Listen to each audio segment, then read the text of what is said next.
ಹಾಂ ಸರ್ ಬರ್ತೀರಾ ಅಂತ ಹೇಳಿ.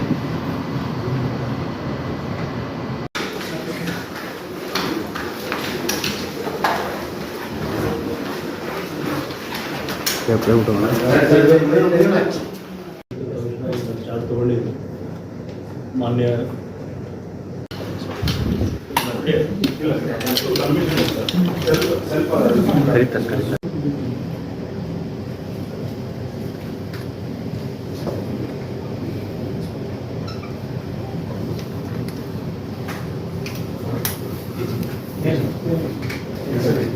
ಸರ್ ಸ್ವಲ್ಪ ಸೈಡ್ ಸರ್.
ಹಂಗೆ ಸೈಡ್ಗೆ ಹೋಗಿ.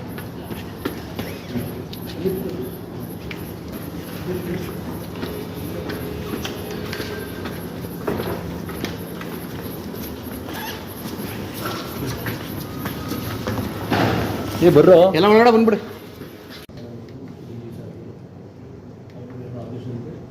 ತಕ್ಷಣ ಹೀಗೆ ಚಾರ್ಜ್ ತಗೊಳ್ಳಿದ್ದೆ ಸಂಸ್ಥೆ ಕೊಟ್ಟಿದ್ದು. ಇದು ಭಾಳ ಒಂದು ವಾರ್ಡ್ ಅವರಿಗೆ ಆದರೂ ಬಂದು ಇವತ್ತಷ್ಟು ಬಂದು ಚಾರ್ಜ್ ತಗೊಂಡಿದ್ದೀನಿ. ಮುಂದೆ ಬೆಳಿಗ್ಗೆಯಿಂದ ಎಲ್ಲ ಆಫೀಸರ್ ಜೊತೆಗೆ ಮಾತಾಡಿಕೊಂಡು ಏನೇನು ಕ್ರಮ.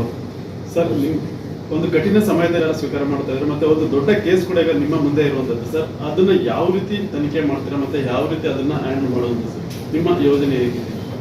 ನಾನು ಹೇಳಿದ್ರೆ ಈಗಷ್ಟು ನಾನು ತಕ್ಷಣ ನಿಮಗೆ ಗೊತ್ತಿರ್ಬೋದು, ಒಂದು 1 hour ಆಗಿಲ್ಲ ಆರ್ಡರ್ ಖುಷಿಯಾಗಿ ಸೂಚನೆ ಆದಾದಮೇಲೆ ಹೌದು ನಿಜ ಇದು ಒಂದು ಸರ್ಕಮ್ಸ್ಟಾನ್ಸಸ್ ಸ್ವಲ್ಪ ಬೇರೆ ಟೈಪ್ ಇದೆ. ಆದರೆ ನಮ್ಮ ಪೊಲೀಸ್ ಅವರು, ನಮ್ಮ city police, Bangalore city police ಮತ್ತು ನಮ್ಮ ಆಫೀಸರ್ಸ್ ಹಿಸ್ಟ್ರಿ ಇದೆ, ಒಳ್ಳೆ ಕೆಲಸ ಮಾಡಿದ್ದಾರೆ ಇಲ್ಲಿವರೆಗೆ. ನಾನು ಕೂಡ ಇಲ್ಲಿ ಸಾಕಷ್ಟು ಕೆಲಸ ಮಾಡಿದ್ದೀನಿ ಈ ಆಫೀಸಲ್ಲಿ, ಅಡಿಷನಲ್ ಕಮಿಷನರ್ ಆಗಿ, ಡಿಸ್ಟ್ರಿಕ್ಟ್ ಟ್ರಾಫಿಕ್ ಆಗಿ. ಸೊ ನನಗೆ ಭರವಸೆ ಇದೆ ನಮ್ಮ ಎಲ್ಲ ಆಫೀಸರ್ಸ್ ಜೊತೆಗೆ ಇಂಥ ಪರಿಸ್ಥಿತಿಯಲ್ಲಿ ನಾವು ಮತ್ತೆ ಜನಕ್ಕೆ ಒಂದು ಒಳ್ಳೆಯ ಪೊಲೀಸಿಂಗ್ ಕೊಡಲಿಕ್ಕೆ ನಾವು ಸಕ್ಷಮ ಇದ್ದೀವಿ. ಜನರ ನಮಗೆ ಈಗ ಸಮಯ ಕೊಡಿ.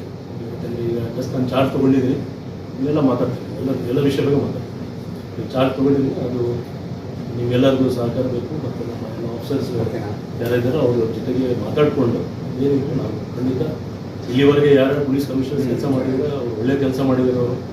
ಅವರು ನಮ್ಮ ಎಲ್ಲ ಒಳ್ಳೆ ಹೆಸರು ಪಡೆದಿದ್ದಾರೆ ಇಲ್ಲಿ. ಸೊ ಅವರು ಏನು ಒಳ್ಳೆ ಕೆಲಸ ಮಾಡಿದರೆ ಅವರು ಖಂಡಿತ ಮುಂದುವರಿಸ್ತಿದ್ದಾರೆ. ಆದೇಶದಂತೆ ತಕ್ಷಣ ಹೀಗೆ ಚಾರ್ಜ್ ತಗೊಳ್ಳಿದ್ದೆ ಸಂಸ್ಥೆ ಕೊಟ್ಟಿದ್ದು.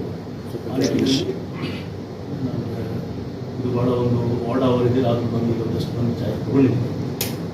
ಮುಂದೆ ಬೆಳಿಗ್ಗೆಯಿಂದ ಎಲ್ಲ ಆಫೀಸರ್ ಜೊತೆಗೆ ಮಾತಾಡಿಕೊಂಡು ಏನೇನು ನಾವು ಕ್ರಮ ತಗೊಳ್ತೀವಿ. ಸರ್ ನೀವು ಒಂದು ಕಠಿಣ ಸಮಯದಲ್ಲಿ ಯಾರು ಸ್ವೀಕಾರ ಮಾಡ್ತಾ ಇದ್ದಾರೆ ಮತ್ತೆ ಒಂದು ದೊಡ್ಡ ಕೇಸ್ ಕೂಡ ಈಗ ನಿಮ್ಮ ಮುಂದೆ ಇರುವಂತದ್ದು ಸರ್, ಅದನ್ನ ಯಾವ ರೀತಿ ತನಿಖೆ ಮಾಡ್ತೀರಾ ಮತ್ತೆ ಯಾವ ರೀತಿ ಅದನ್ನ ಹ್ಯಾಂಡಲ್ ಮಾಡುವಂತ ಸರ್, ನಿಮ್ಮ ಯೋಜನೆ ಹೇಗಿದೆ? ನಾನು ಹೇಳಿದ್ದೀನಿ